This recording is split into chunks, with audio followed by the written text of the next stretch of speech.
Pertolongan kita adalah dalam nama Tuhan yang menjadikan langit dan bumi, dan yang memelihara kesetiaannya sampai selama-lamanya, dan tidak pernah meninggalkan perbuatan tangannya. Terima kasih Bapa untuk hari ini kalau kami diberikan kesempatan untuk beribadah secara online. Kami penuh dengan ucapan syukur. Tuhan, biarlah Tuhan yang bekerja hari ini, kami boleh disegarkan, kami boleh mendapatkan kekuatan baru, kami boleh mendapatkan sukacita yang baru melalui setiap puji-pujian yang akan kami naikkan, juga firman Tuhan yang akan kami dengar hari ini. Bekerjalah Tuhan, kami percaya bahwa Tuhan hadir saat ini dimanapun kami berada. Kebaktian ini jadi dalam nama Bapa, Anak, dan Roh Kudus. Amin. Mari saya mengundang semuanya untuk berdiri, kita mau serukan nama Allah kita, dialah Yesus Kristus, nama yang dahsyat, nama yang berkuasa. Haleluya.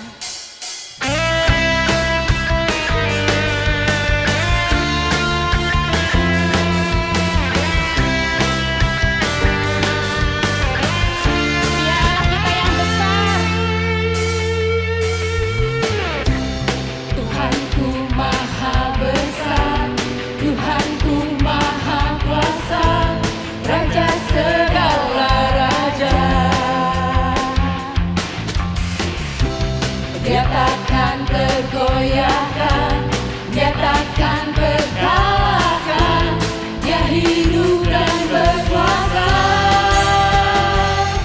Serukan namanya, Yesus Tuhan Raja, segala kuasa tunduk dalam namanya. Dia yang luar biasa, perkasa mulia, Yesus nama di atas segala nama.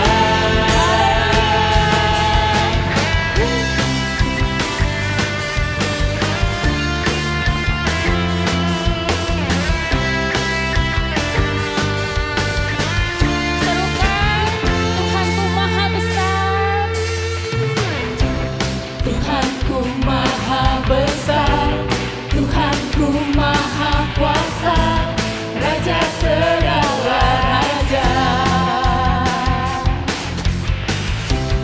Dia takkan tergoyahkan, dia takkan terkalahkan, dia hidup dan berkuasa.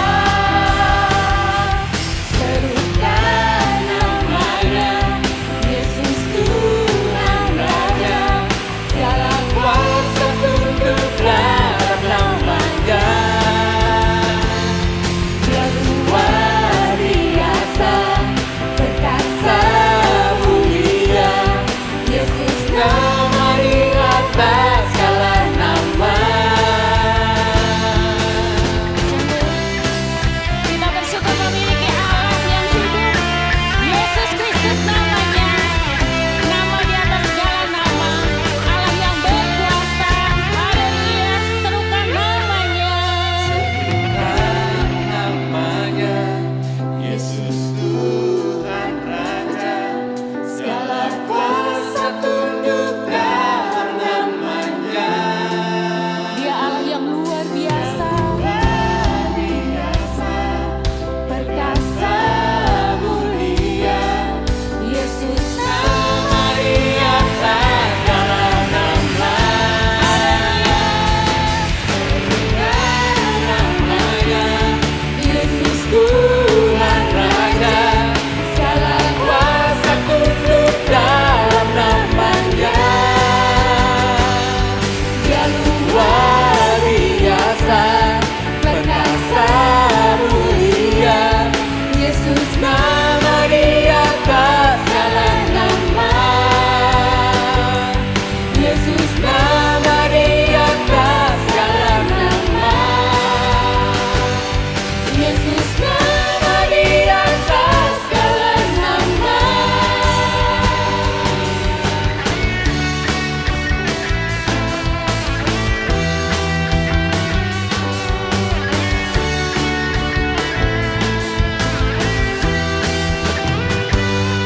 haleluya, haleluya.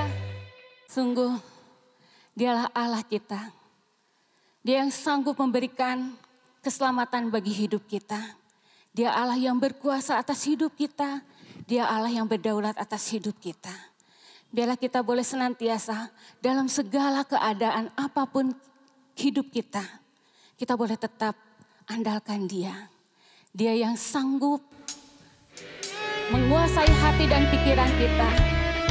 Dia yang tahu akan keberadaan kita. Dialah satu-satunya sumber jawaban di dalam hidup kita. Apapun pergumulan kita, kita boleh senantiasa datang hanya kepada Dia. Dia yang sudah membuktikan kasih-Nya, anugerah-Nya, keselamatannya bagi kita. Kau telah buktikan cinta-Mu padaku.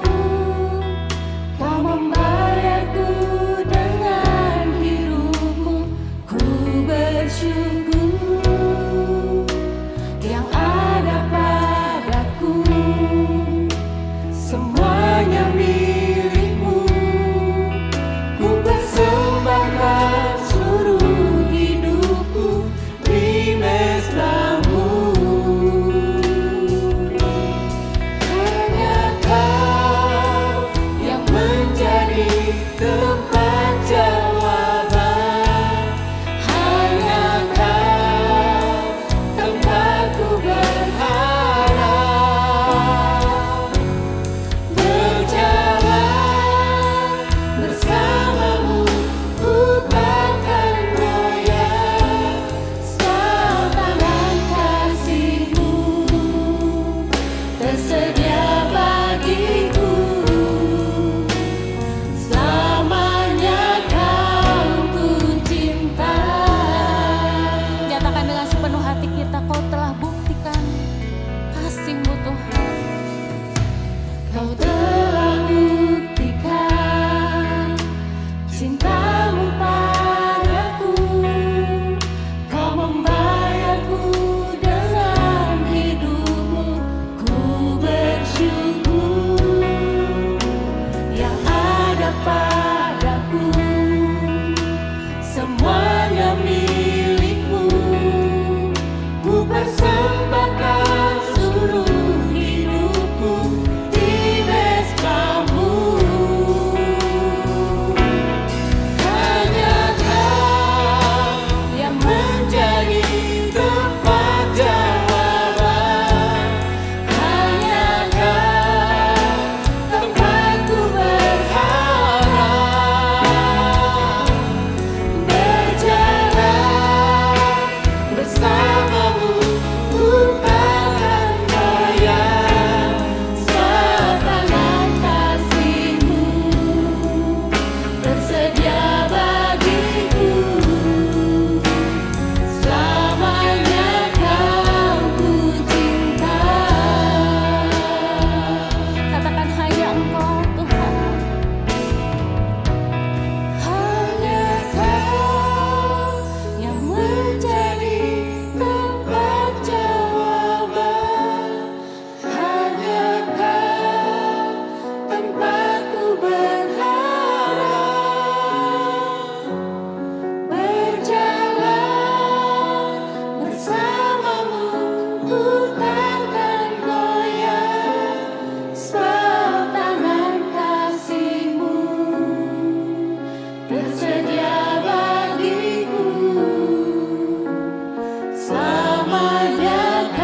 Shalom saudara, selamat bertemu kembali di dalam ibadah online GGP Maranatha Cimahi.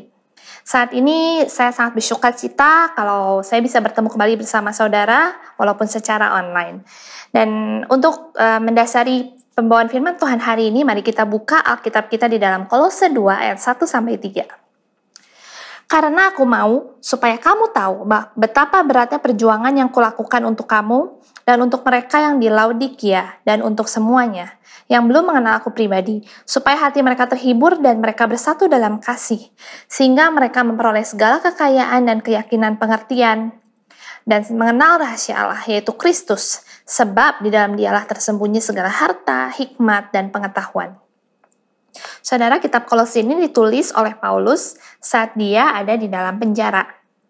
Walaupun Paulus tidak bertemu secara langsung dengan jemaat di Kolose, tapi Paulus mengirimkan surat ini untuk menguatkan para jemaat di Kolose dan sekitar Kolose. Dan kita juga bisa melihat bahwa Paulus mengasihi jemaat di Kolose dan memberikan peringatan kepada mereka semua untuk berhati-hati dengan segala macam ajaran-ajaran yang akan membawa mereka jauh daripada Tuhan. Dan untuk kita sebagai orang percaya, seringkali kita juga digambarkan sebagai seekor domba. Domba ini merupakan binatang yang lemah. Kenapa? Karena domba memiliki jarak pandang yang sangat pendek, yaitu sekitar 2 meter. Lalu dia mudah tersesat, dan dia sangat mudah dimangsa kalau dia berada jauh dari kawanannya. Karena itu, penting sekali untuk domba selalu berada di dalam kawanan domba beserta dengan gembalanya. Karena gembalanya inilah yang akan melindungi domba tersebut dari para binatang buas yang mau memangsa mereka. Begitu juga kita. Saat kita sendiri hidup tanpa komunitas, hidup tanpa ada orang-orang di sekitar kita, kita akan juga lebih rentan dimangsa. Kita akan lebih rentan jatuh di dalam pencobaan yang mungkin iblis sudah rencanakan untuk kita. Dan karena itulah Tuhan ingin kita hidup di dalam komunitas yang benar. Komunitas yang terdiri dari orang-orang benar. Seperti ayat yang kita baca di dalam Kolose 2 ayat 2 tadi, dikatakan bahwa supaya kita bersatu di dalam kasih. Kalau di dalam bahasa Inggris, kata bersatu di dalam kasih ini diterjemahkan dengan kata-kata knit in love. Knit ini artinya adalah terjalin, dirajut dalam kasih. Artinya saudara, bukan hanya kita ada bersama-sama dengan teman-teman yang lain, dengan saudara-saudara seiman yang lain, tetapi ada satu ikatan yang kuat di mana kita disatukan di dalam kasih Tuhan. Komunitas orang percaya bukanlah sebuah social club, bukan sebuah perkumpulan sosial ataupun perkumpulan hanya untuk hura-hura atau senang-senang aja, tetapi komunitas yang bisa menumbuhkan setiap individu yang ada di dalamnya terhadap pengenalan akan Allah. Saudara, dalam komunitas orang benar ada 3 kesatuan yang saya rindu untuk bisa saya bagikan hari ini kepada saudara-saudara sekalian, dan saya berdoa biarlah 3 pembelajaran ini, 3 kesatuan ini boleh mengingatkan kita kembali, boleh juga menguatkan kita kembali bagaimana kita harus hidup di dalam komunitas seperti apa yang Tuhan inginkan di dalam hidup setiap kita. Yang pertama, satu kasih. Dalam Kolose 3 ayat 14 dikatakan, firman Tuhan berkata, dan di atas semuanya itu kenakanlah kasih sebagai pengikat yang mempersatukan dan menyempurnakan. Saudara, kata kasih yang dipakai di dalam Kolose 3 ayat 14 dan Kolose 2 ayat 2 yang tadi kita baca adalah memiliki kata asal yang sama, yaitu kasih agape. Bukan kasih yang lain. Kasih agape adalah kasih yang tidak egois, unselfish love, kasih yang tidak bersyarat atau unconditional love. Dan kasih agape ini hanya bisa dilakukan oleh satu pribadi, yaitu Yesus Kristus. Artinya, saudara, di dalam komunitas orang percaya, kita memiliki satu kasih, yaitu kasih Tuhan Yesus. Tiada kasih yang lebih besar daripada seorang sahabat yang memberikan nyawanya untuk sahabatnya. Itulah yang Tuhan Yesus lakukan untuk kita. Saat Tuhan Yesus bersedia mati, memberikan dirinya untuk taat, tunduk kepada kehendak Allah Bapa di sorga, untuk dia bisa mati di kayu salib, menebus dosa-dosa kita, tapi nggak berhenti sampai di situ. Tuhan Yesus bangkit pada hari yang ketiga, untuk apa? Untuk menebus dosa kita dan membuktikan bahwa kuasanya lebih besar, jauh lebih besar daripada kuasa-kuasa apapun yang ada di dalam dunia ini. 1 Yohanes 4 ayat 8, Barang siapa tidak mengasihi, ia tidak mengenal Allah, sebab Allah adalah kasih. Allah adalah kasih itu sendiri. Kasih itu adalah pengikat kita semua, dasar, standar, blueprint, dan teladan yang Tuhan sudah tunjukkan buat kita semua. Saudara, kasih Allah itu, kalau kita sudah memiliki kasih Allah itu, maka kasih harus terrefleksikan dari hidup kita. Untuk saya pribadi, saudara, saya memimpin tim saya dan saya mempunyai beberapa value, nilai-nilai yang saya ingin tanamkan di tim saya. Sehingga setiap orang yang ada di dalam tim saya harus bisa mempraktekkan value tersebut, nilai tersebut di dalam keseharian dia. Misalkan, saya ingin semua tim saya itu memiliki komunikasi yang terbuka. Artinya, saya sendiri pun sebagai leader harus bisa mempraktekkan komunikasi yang terbuka dengan tim saya. Begitupun yang saya harapkan dengan mereka kepada saya dan sesama anggota di dalam tim tersebut. Saudara, begitu juga kita sebagai pengikut Kristus. Kalau kita sudah mempunyai kasih Allah, biarlah kasih itu juga boleh terrefleksikan dari hidup kita. Bagaimana kita bisa mengampuni orang yang bersalah sama kita? Bagaimana kita bisa melepaskan pengampunan untuk orang yang mungkin berkata dan menyinggung perasaan kita? Bagaimana kita bisa menunjukkan, membagikan kasih kita daripada untuk kepentingan diri kita sendiri? Karena kasih yang Tuhan Yesus tunjukkan adalah kasih yang tidak egois. Kasih yang mengutamakan kepentingan orang lain di atas kepentingan pribadi. Pertanyaannya untuk kita hari ini, saudara. Sudahkah saudara memiliki kasih itu? Sudahkah kasih Yesus benar-benar ada di dalam hidup kita, di dalam hati kita? Apakah kita sudah menerima kasih Yesus di dalam hidup kita? Bukan hanya sekedar bilang saya orang Kristen, tapi apakah kita benar-benar menghidupi kasih Tuhan di dalam hidup kita? Apakah kita punya hubungan pribadi yang dekat dengan kasih itu? Apakah kita setia dalam doa, di dalam saat teduh, dalam membaca firman, mengerti apa yang Allah inginkan di dalam hidup setiap kita? Tanpa kasih Tuhan, kita tidak bisa mengasihi sama kita. Kalau hari ini mungkin saudara mengalami kesulitan untuk mengampuni pasangan kita, mengampuni orang tua, mengampuni saudara-saudara, mengampuni teman kita mungkin yang bersalah kepada kita. Saudara, coba cek hati kita. Apakah benar kasih Tuhan ada di dalam hidup kita? Apakah benar kasih Tuhan itu sudah menguasai seluruh kehidupan kita? Atau kita mengkotak-kotakan kasih Tuhan dan membatasi kasih Tuhan untuk bekerja luar biasa di dalam hidup kita. Ingat saudara, hanya kasih Tuhan yang akan memampukan kita untuk kita bisa mengasihi saudara-saudara kita. Yang pertama, satu kasih. Kesatuan yang kedua di dalam komunitas orang benar adalah satu tubuh. Kolose 3 ayat 15 berkata, "Hendaklah damai sejahtera Kristus memerintah dalam hatimu, karena untuk itulah kamu telah dipanggil menjadi satu tubuh, dan bersyukurlah." Saudara, kita di dalam kehidupan orang benar, di dalam komunitas, merupakan tubuh Kristus, di mana Yesus adalah kepalanya, dan kita adalah tubuh Kristus, jemaat adalah tubuh Kristus. Artinya tubuh Kristus terdiri dari orang-orang yang memiliki kasih Allah tadi. Satu kasih yang kita punya, mempersatukan kita. Saat kita berbicara soal tubuh, saudara, ada 3 kata kunci yang saya mau bagikan. Yang pertama, beda. Anggota tubuh kita berbeda-beda. Kita bisa lihat kita punya tangan, kita punya mata, kita punya hidung, kita punya perut, dan anggota tubuh yang lainnya. Begitu juga kita ya saudara, kita di dalam komunitas, kita pun berbeda-beda. Rupa kita berbeda-beda, ada laki, ada perempuan, ada yang tinggi, ada yang pendek, ada yang putih, ada yang kurang putih, ada yang rambutnya lurus, rambutnya kriwol-kriwol gitu saudara. Kita punya rupa yang berbeda-beda. Bukan hanya bentuk fisik saja, tetapi background kita, latar belakang kita berbeda-beda. Ada yang dilahirkan dari keluarga Kristen, ada yang dilahirkan dari keluarga non-Kristen. Ada mungkin dari latar belakang keluarga yang berada, ataupun mungkin kurang mampu.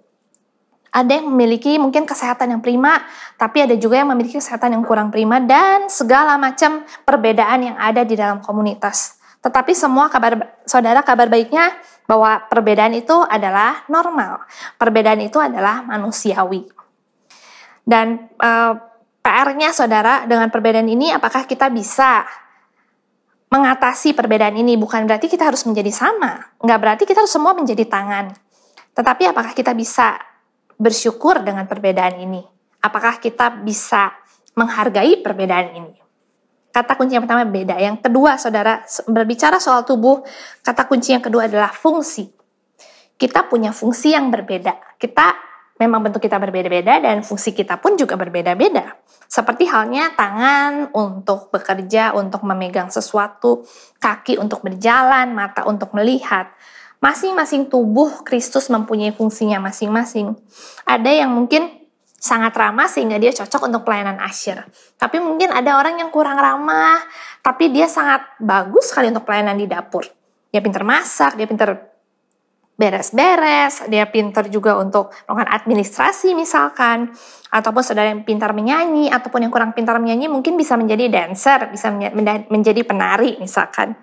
Tetapi saudara, dengan perbedaan fungsi itu pun, saat kita bekerja sama, kita akan menghasilkan sesuatu yang wow, menghasilkan sesuatu yang luar biasa. Kata kunci yang ketiga tentang tubuh adalah saling berhubungan. Saudara, kita bisa merasa kalau saat kita kena sariawan aja, sariawan kecil di dalam mulut kita. Akibatnya kita jadi malas makan. Udah malas makan, kita jadinya berat badannya turun mungkin ya. Itu mungkin kabar baik buat beberapa saudara sekalian. Tapi mungkin juga pergumulan. Misalkan anak saya, Fevri, kalau dia lagi sariawan, dia rewel banget. Jadi makannya susah sekali. Padahal cuma gara-gara sakit yang sedikit, tapi seolah-olah badannya semuanya menjadi sakit. Dan orang lain juga ikut seperti sakit gitu, saudara. Itulah tubuh Kristus. Saat satu senang, kita bisa senang sama-sama, kita bisa merayakan keberhasilan sama-sama. Tapi saat ada satu anggota yang kehilangan orang yang dikasihi, kita pun juga turut merasakan duka cita itu. Saya teringat, saudara, beberapa tahun yang lalu, sudah lama sekali, kita pernah ada acara di gereja untuk, kalau nggak salah, gathering jemaat, dan waktu itu temanya tentang One in Christ, dan saya saat itu membuat satu skrip drama tentang tubuh Kristus. Jadi cerita saat itu ada yang menjadi hidung, ada yang menjadi mata, ada yang menjadi tangan, ada yang menjadi kaki, dan masing-masing anggota tubuh menyombongkan fungsi dia, bahwa dia ada yang paling hebat, paling berguna untuk manusia. Tetapi ada satu anggota tubuh yang merasa minder. Siapa dia? Yaitu pusar ya saudara. Pusar, karena dia kecil, dia merasa dia kecil, saya merasa jelek, saya merasa nggak berguna, dibandingin teman-teman yang lain, wah luar biasa, tapi dia merasa minder. Tapi ternyata pusar ini berguna sekali untuk apa? Untuk menyalurkan makanan ke bayi yang sedang dikandung oleh seorang ibu. Bayangkan kalau nggak ada tali pusar ini, bagaimana bayi bisa bertumbuh di dalam kandungan ibu. Begitu juga saudara, kita di dalam komunitas, mungkin ada yang sebagian kita yang merasa saya sangat kecil, saya tidak berguna, saya nggak punya talenta, saya nggak bisa menyanyi, saya nggak bisa melakukan apa-apa.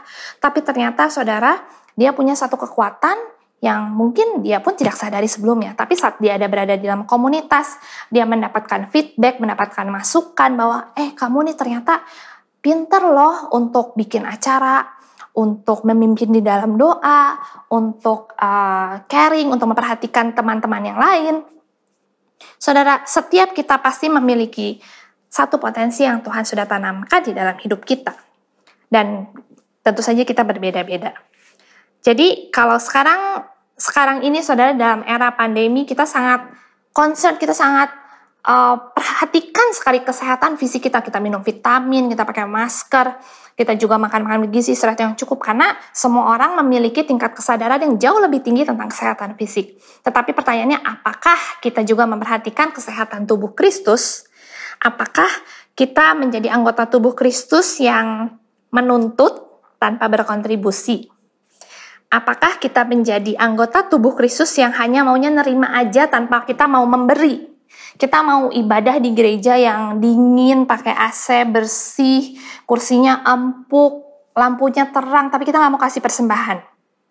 Atau kita bisa makan di mall 50.000, tapi kita kasih persembahan 5.000 aja deh. Tapi saudara pengen gereja yang super duper nyaman. Apakah kita menjadi anggota tubuh Kristus yang mengorbankan orang lain, atau saudara menjadi anggota tubuh Kristus yang mau berkorban? Saudara, tahukah saudara, di balik setiap ibadah online yang saudara nikmati hari ini ada orang-orang yang bekerja keras? Tahukah saudara, usaha yang dilakukan supaya saudara bisa menikmati video yang bagus, suara yang jelas, itu banyak sekali usaha yang dilakukan. Ada orang-orang yang berkorban di tengah segala kesibukan pekerjaan, kesibukan rumah tangga, tapi mereka mau menyediakan waktunya untuk melayani Tuhan dan melayani saudara-saudara sekalian. Kita mungkin nggak pernah tahu dan kita hanya menerimanya seperti, ya udahlah itu mah biasa memang tugasnya. Tapi ingat saudara, itu ada pengorbanan di balik semuanya itu.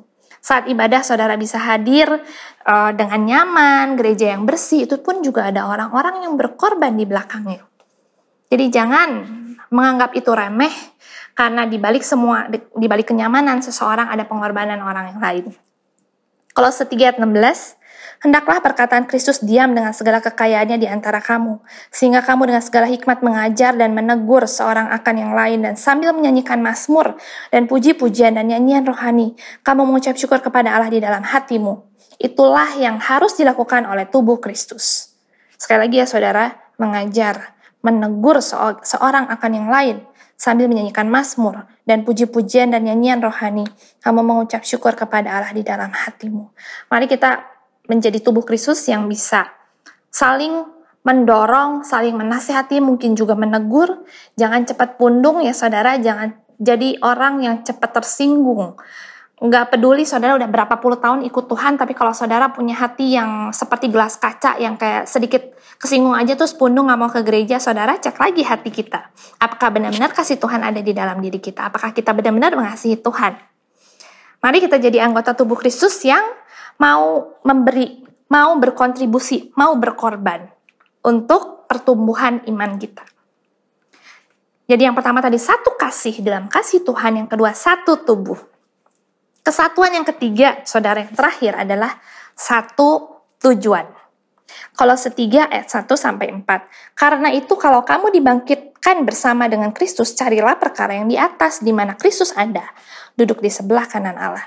Pikirkanlah perkara yang di atas, bukan yang di bumi. Sebab kamu telah mati dan hidupmu tersembunyi bersama dengan Kristus di dalam Allah. Apabila Kristus yang adalah hidup kita menyatakan diri kelak, kamu pun akan menyatakan diri bersama dengan Dia dalam kemuliaan. Tujuan akhir kita, satu tujuan kita adalah bersama Tuhan dalam kemuliaan atau di dalam kekekalan di sorga nanti. Itu adalah tujuan kita, bukan dunia ini. Fokus kita adalah sorga, fokus kita adalah kekekalan. Seluruh aspek hidup kita harus mengarahkan kepada kekekalan. Kolose 3 ayat 2 dalam terjemahan di TSI, saudara, dikatakan seperti ini, biarlah hati dan pikiran kita tertuju ke sorga, jangan ke dunia ini. Kenapa? Karena sorga bersifat abadi, sedangkan dunia bersifat sementara. Contohnya, saudara, kalau kita mengarahkan diri kepada hal-hal yang duniawi, fokusnya dunia, contohnya apa? Maunya cuan terus, saudara. Saat ini investasi banyak sekali ya, produk investasi sangat beragam, dan sekarang golongan anak muda, millennials itu banyak sekali menjadi investor karena mereka lebih melek terhadap investasi dan punya pengetahuan yang kuat untuk investasi. Tetapi saudara, saya melihat bahwa kecenderungannya sekarang orang jadi serakah. Kenapa? Mau mendapatkan keuntungan yang banyak dalam waktu yang singkat. Saudara, pada prinsipnya high risk, high return. Risiko yang tinggi diikuti dengan gain yang lebih banyak, betul. Tapi apakah kita sudah cukup bijaksana dalam menaruh investasi kita? Hati-hati ya saudara, cryptocurrency, saham, ataupun ada forex, robot trading, dan segala macam. Hati-hati saudara, jangan sampai itu menjadi jebakan iblis untuk membawa kita keluar dari komunitas yang benar, membawa kita jauh dari hadirat Tuhan, membawa kita jauh daripada kasih itu. Atau saudara, kita fokus terus memperhatikan penampilan kita. Fokus terus untuk mempercantik, memperganteng diri kita. Terus, atau kita sibuk nyombong-nyombongin anak cucu kita misalkan ke orang lain dan merendahkan orang lain. Saudara, ingatlah bahwa setiap anak, setiap individu itu punya kelebihan dan kekurangan ya. Jadi, pertanyaannya, apakah saudara tidak lelah dengan kehidupan yang seperti itu? Kehidupan yang selalu mengejar harta, mengejar cuan. Nggak salah saudara, tapi jangan sampai itu merebut posisi pertama Tuhan di dalam hidup kita. Fokuslah kepada eternity, kepada kekekalan. Jadi daripada kita cari cuan terus dan kita sampai nggak bisa ke gereja, nggak bisa punya waktu dengan keluarga, saudara, action, satu sikap kekekalan adalah bersyukur dengan apa yang Tuhan berikan di dalam hidup kita. Ataupun mungkin Tuhan belum atau tidak berikan, kita juga harus tetap bersyukur kepada Tuhan. Kenapa saya mungkin gak dikasih suami bule, tapi dikasih Hendra sebagai suami saya, tentu ada maksud Tuhan di balik semuanya itu. Jadi belajarlah bersyukur untuk segala sesuatu yang Tuhan berikan ataupun belum ataupun tidak Tuhan berikan. Jangan sampai kita salah prioritas di dalam hidup ini, saudara. Beberapa waktu lalu saya pernah ikut seminar tentang pernikahan, dan di situ Dr. Robi namanya speakersnya, dia bilang hati-hati kita untuk menentukan prioritas. Kita harus bisa juga, kita dalam kehidupan ini juggling dengan bola, seperti orang yang main sirkus ya saudara, main bola 3 atau 4 tapi dia nggak jatuh-jatuh. Kehidupan itu seperti itu, kita harus bekerja, kita harus menjaga waktu dengan keluarga, kita harus melayani, kita harus punya waktu untuk diri sendiri dan segala macam. Pastikanlah kita juga tahu bahan dari bola itu apa. Contohnya pekerjaan, itu bola yang terbuat dari karet. Karena saat kita jatuh, bola itu masih bisa mantul. Jadi mungkin saat kita gagal dalam pekerjaan, kita masih bisa mencari pekerjaan lagi dan kita bisa lebih sukses misalkan dari pekerjaan sebelumnya. Tetapi keluarga, pernikahan kita adalah bola yang terbuat dari gelas kaca. Jadi saat itu jatuh, saat kita tidak bisa memanage dengan baik, maka keluarga kita menjadi taruhannya. Keluarga kita bisa menjadi berantakan, pernikahan kita bisa menjadi berantakan, anak-anak kita juga bisa menjadi berantakan. Kalau kita salah menentukan prioritas di dalam hidup ini, di dalam musim kehidupan kita saat ini. Pastikanlah bahwa Tuhan kasih itu menjadi prioritas di dalam hidup kita dan tujuan kita adalah kekekalan, bukan dunia ini. Jadi saudara, kesimpulannya, ada 3 kesatuan di dalam komunitas orang percaya. 1, kasih di dalam kasih Tuhan, kasih agape, kasih yang tidak bersyarat. Kasih yang tidak egois, kasih yang mendahulukan kepentingan orang lain. Yang kedua, 1 tubuh. Walaupun kita berbeda-beda, walaupun kita nggak bisa sama semuanya, tapi perbedaan itu adalah indah, dan dengan perbedaan itu kita bisa menghasilkan satu kesinergisan yang akan bisa membawa dampak yang luar biasa buat orang-orang yang ada di sekitar kita maupun yang ada di dalam komunitas tersebut. Dan yang terakhir, 1 tujuan. 1 tujuan bahwa kita menuju kekekalan, bukan di dunia ini tapi kekekalan.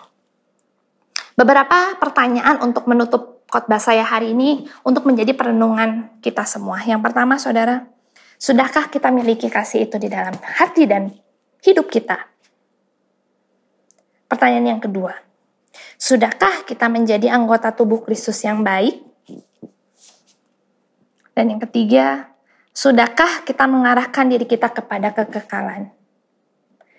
Saudara bisa renungkan beberapa pertanyaan ini. Saudara bisa cek hati kita yang terdalam. Karena yang tahu hati kita adalah diri kita sendiri dan Tuhan. Bahkan kadang kita pun juga masih mempertanyakan apa yang ada di dalam hati dan pikiran kita, tapi Tuhan melihat jauh kedalaman hati kita. Kalau saudara sudah hidup lama jauh dari Tuhan, saudara marilah kembali kepada Tuhan. Inilah saatnya untuk kita kembali kepada kasih itu. Kasih yang menguatkan kita, kasih yang selalu ada buat kita, yang tidak pernah meninggalkan kita. Tidak ada kata terlambat, saudara, untuk kita terus mengenal Tuhan, bertumbuh dalam pengenalan Tuhan yang akan membuat kita lebih baik lagi, lebih berkenan kepada Tuhan, lebih mengasihi saudara-saudara kita di dalam komunitas. 1 kasih, 1 tubuh, 1 tujuan. Tuhan Yesus memberkati. Mari kita satu di dalam doa. Terima kasih Bapa kami yang di sorga untuk firman Tuhan hari ini. Kalau kami boleh diingatkan untuk kami selalu berada dalam komunitas tubuh Kristus. Ataupun komunitas orang-orang yang membangun komunitas yang berdasarkan kasih Tuhan. Kasih yang menjadi teladan buat kami semua. Tuhan, kami rindu untuk bisa menjadi anggota tubuh Kristus yang juga bisa berkorban. Mau melakukan sesuatu untuk gereja kami, untuk orang-orang yang di sekitar kami. Daripada mementingkan pribadi kami sendiri, dan arahkan seluruh kehidupan kami kepada kekekalan.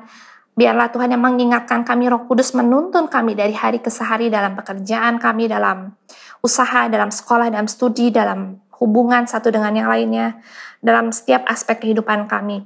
Biarlah Roh Kudus yang bekerja, menegur kami, memberitahu kami apa yang harus kami lakukan dalam kehidupan ini. Tuhan, saat ini juga kami membawa doa untuk setiap jemaat GGP Maranatha Cimahi yang hari ini dalam pergumulan, mungkin dalam pergumulan sakit, penyakit, mungkin dalam pergumulan ekonomi, membutuhkan pekerjaan, membutuhkan satu breakthrough dalam kehidupan finansial, ataupun dalam hubungan satu dengan yang lainnya. Tuhan, kami tahu bahwa Engkau adalah Allah yang mempedulikan kami, Engkau adalah Allah yang sangat mengasihi kami. Kau adalah Allah yang selalu hadir dalam hidup kami. Kami percaya Tuhan, walaupun itu sulit, semua itu tidak akan melebihi kekuatan kami, dan penyertaan Tuhan selalu ada dengan kami. Biarlah hati dan pikiran kami boleh selalu tertuju kepada Tuhan, selalu penuh dengan penyerahan kepada Tuhan dan melakukan yang terbaik untuk apa yang kami bisa lakukan. Tuhan, kami juga berdoa untuk gereja kami, GGP Maranatha Cimahi, untuk gembala, majelis, jemaat, dan seluruh orang-orang yang ada di dalam gereja ini, Bapa. Biarlah Tuhan yang memberkati gereja kami, supaya gereja kami ini boleh terus bertumbuh secara kualitas, secara kuantitas, boleh memberkati kota Cimahi, juga memberkati orang-orang yang mau mengenal Tuhan secara pribadi. Terima kasih Bapa, kami berdoa, biarlah kami boleh terus hidup dalam penyertaan Tuhan, kami boleh hidup terus bertumbuh di dalam pengenalan akan Tuhan. Terima kasih ya Tuhan Yesus, di dalam nama-Mu kami berdoa dan mengucapkan syukur. Menguasai hati dan pikiran kita. Dia yang tahu akan keberadaan kita. Dialah satu-satunya sumber jawaban di dalam hidup kita. Apapun pergumulan kita, kita boleh senantiasa datang hanya kepada Dia. Dia yang sudah membuktikan kasih-Nya, anugerah-Nya, keselamatannya bagi kita. Kau telah buktikan cinta-Mu padaku. Kau membayarku dengan hidup-Mu. Ku bersyukur yang ada padaku. Semuanya milik-Mu. Ku persembahkan seluruh hidupku di mesbah-Mu. Hanya Kau yang menjadi tempat jawaban. Hanya Kau tempatku berharap. Berjalan bersama-Mu, ku takkan goyah. Tangan kasih-Mu tersedia bagiku. Selamanya Kau ku cinta. Nyatakan dengan sepenuh hati kita, Kau telah buktikan kasih-Mu Tuhan. Kau telah buktikan cinta-Mu padaku. Kau membayarku dengan hidup-Mu. Ku bersyukur yang ada padaku. Semuanya milik-Mu. Ku persembahkan seluruh hidupku di mesbah-Mu. Hanya Kau yang menjadi.